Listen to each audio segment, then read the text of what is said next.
आपको मत देखो खुद फार्म भरूंगा। ठीक थोड़ी देर रुको आप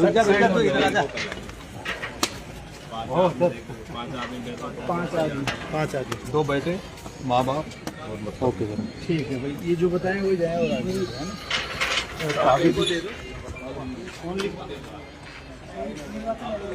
ये सामने से थोड़ा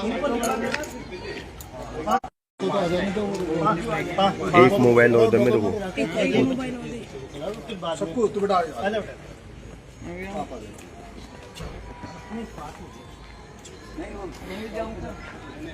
ले लेंगे हम दो डाले तो फिर ऊपर कर लेंगे।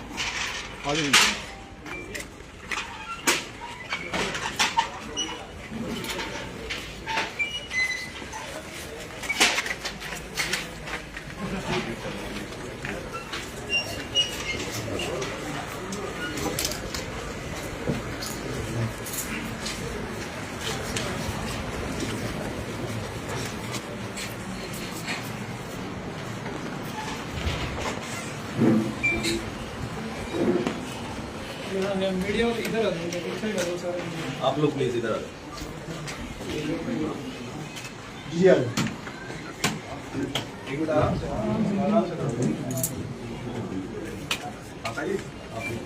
जाओ इससे आगे बताओ आप लोग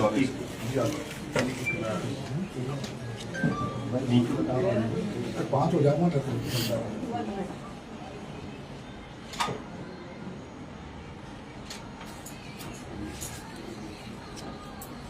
कौन तू ऐसा कर सचिन आज अंता उपचुनाव से अपना नामांकन भरने आया हूँ। नामांकन भर दिया है। मेरे साथ मेरे पिताजी, मेरी माताजी, मेरी पत्नी और मेरे बच्चों के साथ मैंने अंता उपचुनाव के लिए नामांकन भरा है। मेरा चुनाव भ्रष्टाचार के खिलाफ है। मेरा चुनाव आमजन की समस्याओं के लिए लड़ाई लड़ने का मेरा चुनाव है। मेरा चुनाव इंकलाब के नारे के साथ है और मुझे भरोसा है कि यहाँ की जनता, अंता का सर्व समाज इस बेटे नरेश मीणा को आशीर्वाद देगा, जिसका कई बार पार्टियों से टिकट मांगने के बाद भी टिकट काटा गया, जिस पर कोई बड़े राजनीतिज्ञ का संरक्षण नहीं है। जनता के भरोसे, जनता के विश्वास पर जनता के बीच में जा रहा हूं। 2.5 साल के लिए चुनाव है। मुझे भरोसा है जनता ने यहाँ पर जो स्थापित नेता है उनको बहुत समय दिया है। कई वर्षों तक उनको वोट देकर उनको विजय दिलाई है। 2.5 साल के लिए अंता की जनता इस बेटे पे, नरेश पर भरोसा करके और इसको मौका देगी। कांग्रेस के प्रत्याशी घोषित कर दिया है कांग्रेस प्रत्याशी जो 2 बार मंत्री भी रह चुके हैं, किस तरह की कांग्रेस के प्रत्याशी प्रमोद जैन भाया को यहाँ की जनता ने 3 बार सत्ता में रहने का मौका दिया है, 3 बार विधायक बनाया है और 2 बार जनता ने उनको हराया है। 5 चुनाव वो लड़े हैं यहाँ पे, लेकिन वो जब सत्ता में रहे तब खुला भ्रष्टाचार का खेल उन्होंने खेला और जब वो 2 बार चुनाव हार के विपक्ष की भूमिका में रहे तब उन्होंने किसी भी तरह से, पूरे लोग जनता जानती है अंता की, कि एक बार भी जनता के लिए कोई धरना प्रदर्शन नहीं किया।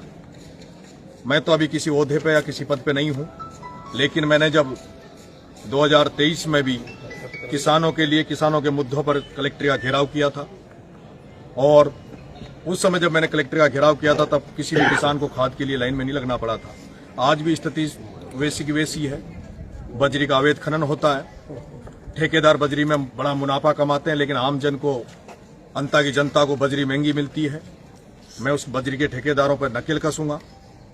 मैं ये किसान जो खाद की लाइनों में लगते हैं, जो समर्थन मूल्य के कांटों के लिए भटकते हैं, जिन्हें बिजली नहीं मिलती है, गांव में पानी की समस्या है, सड़क की समस्या है, उन तमाम समस्याओं के लिए जीतूंगा तो विधानसभा में जाकर उनकी बात को रखूंगा, उनकी आवाज को बनूंगा। और अगर हार भी गया तो भी जैसे मैं छबड़ा, देवली, उनियारा के लोगों के बीच में रहकर अपने रिश्ते बना रहा हूं, उसी तरह से अंता में भी रहकर और अंता की समस्याओं को दूर करने का प्रयास करूंगा। ठीक, थैंक यू सर। कनेक्ट हो गए माइंड में वोट दीजिए, मैं समर्थन दीजिए, आशीर्वाद दीजिए।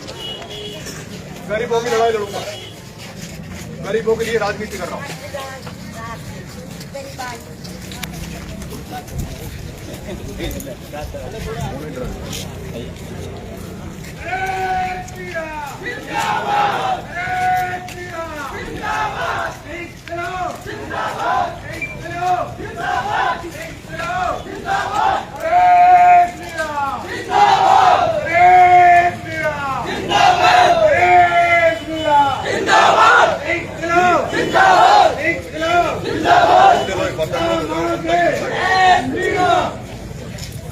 ये मेरा अंता की जनता के सामने दंडवत है।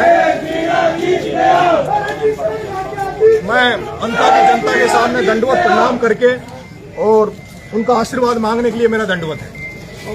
इस दंडवत को अंता की जनता, हर व्यक्ति, हर नागरिक, हर यहाँ का मतदाता अपने चरणों में दंडवत माने और मुझे आशीर्वाद दे।